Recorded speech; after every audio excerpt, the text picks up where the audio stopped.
On the morning of September 9, 1972, as the sun rose over the quiet suburbs of Springfield, New Jersey, families on Wilson Road were beginning their day as usual.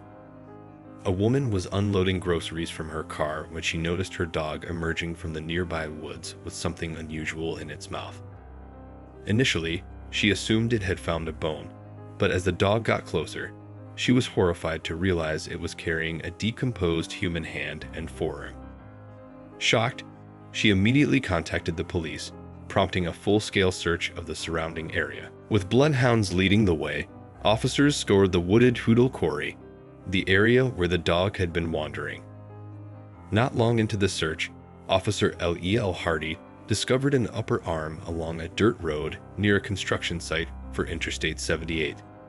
As they pushed through thick undergrowth, authorities eventually came upon the decaying body of a teenage girl atop a 40-foot cliff, locally known as the Devil's Teeth because of its resemblance to fangs.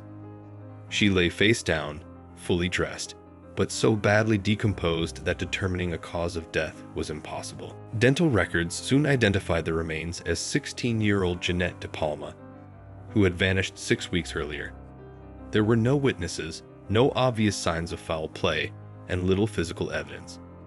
Some suspected she had been strangled, but the condition of her remains made it difficult to confirm. Her purse and the cross necklace she always wore were missing. At first, the logs and branches scattered near her seemed random, but investigators later suggested they had been deliberately arranged. Some officers believed they formed crosses, while others saw them as a coffin-like shape. One even claimed a cross had been placed above her head, giving the scene the eerie appearance of an occult altar.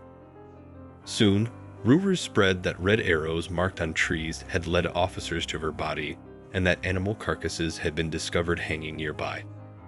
Whispers of satanic rituals, dark magic, and sinister cults quickly took hold. Even law enforcement pointed fingers at an alleged witch coven, suggesting Jeanette had been sacrificed in a ritual. Her case unfolded in the midst of the growing satanic panic. But was her death truly linked to the occult, or did the rumors divert attention from the real story? With over 50 years of speculation, new investigations have uncovered shocking connections to convicted serial killers and even whispers of a police cover-up involving the son of a local chief. Could Jeanette's murder have been something even more disturbing than the theories suggest? On August 7, 1972, just days after celebrating her 16th birthday, Jeanette left her home on Clearview Drive, telling her mother, Florence, that she was heading to a friend's house. Instead of taking the train, she chose to hitchhike the 8-mile trip, something she had done before. But she never made it to her friend's home, never called, and was never seen alive again. The De Palma family, deeply religious and well-respected in their church community, struggled to believe she had run away. The next morning, her parents, Salvatore and Florence, reported her missing. Volunteers searched fields and forests for weeks, but found no trace of her. Prayer vigils were held, but hope faded. Then, on September 9, a dog returned home carrying her severed arm. Officers combed the Hoodle Quarry, eventually finding her body at the Devil's Teeth.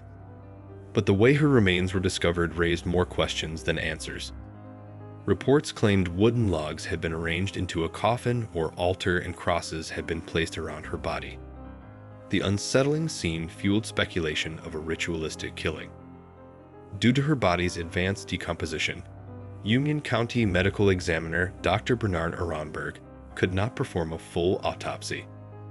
Dental records identified her, and skeletal x-rays ruled out blunt force trauma or gunshot wounds. However, no definitive cause of death could be determined. Dr. Aronberg speculated strangulation, but without proof, her death was classified as suspicious rather than a homicide. Her death certificate still states that the cause is pending further study. A promising lead came when police received a tip about a homeless man, known as Red, living near the crime scene. Witnesses said he disappeared from his campsite shortly after Jeanette went missing. Authorities released a sketch and sought him for questioning. When found, he was cleared of involvement. No other suspects were ever identified, and the case went cold.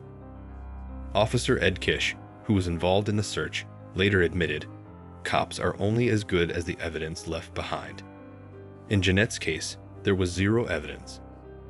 Yet, while physical evidence was scarce, the chilling reports of ritualistic elements at the crime scene fueled the growing fear of occult involvement. At the time, the country was experiencing a religious resurgence, largely in response to the counterculture movement of the 1960s. With the Manson family murders still fresh in public memory, paranoia about Satanism and witchcraft was spreading. Given that Jeanette's body was found at a place called the Devil's Teeth, and that officers claimed to have seen crosses and an altar, speculation ran wild. Religious leaders and the media embraced the narrative. Her family's pastor, Reverend James Tate, openly stated that he believed Jeanette had been kidnapped and murdered by devil's disciples who sought to silence her Christian voice. The press ran with it, publishing articles with sensational headlines like "Girl Sacrificed in Witch Rite." Despite claims from many officers, one investigator, Donald Short, insisted there was no evidence of occult activity. Instead, he proposed Jeanette may have died from a drug-related incident. However, this theory was inconsistent with the toxicology report. Over the years, the case faded into obscurity until the late 1990s when journalists Mark Moran and Jess Pollock of Weird, New Jersey began investigating it. After receiving a letter referencing an old case involving a human arm and ritual sacrifice, they started digging.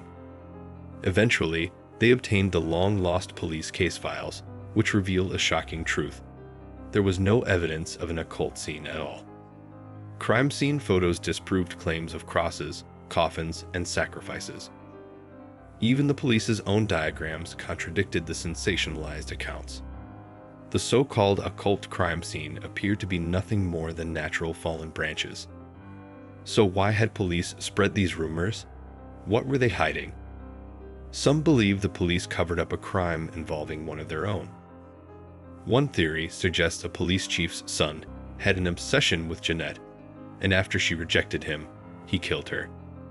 Others point to serial killer Richard Cottingham, who was active in New Jersey at the time and later suggested he may have picked up Jeanette while she was hitchhiking. Despite these theories, Jeanette's case remains unsolved. Advocates continue pushing for modern forensic testing, believing DNA evidence may finally provide answers. Springfield police, however, maintain that there is no new evidence to classify her death as a homicide. Did the widespread fear of satanic rituals overshadow real investigative work? Was Jeanette the victim of a serial killer? Or was something even more sinister covered up? Until new evidence emerges, the mystery surrounding Jeanette De Palma's death remains unresolved. For 50 years, Jeanette De Palma's case has been clouded by whispers of satanic rituals and a shocking police cover-up. But what if the real story was even darker? With new evidence surfacing, could we finally uncover the truth? If you thought this case was chilling, wait until you hear about the corpse collector, a serial killer who took things to a whole new level. Don't miss our full serial killer documentary. It's one you have to see. Subscribe now and hit the bell icon so you never miss an update. Who knows what horrifying case we'll uncover next?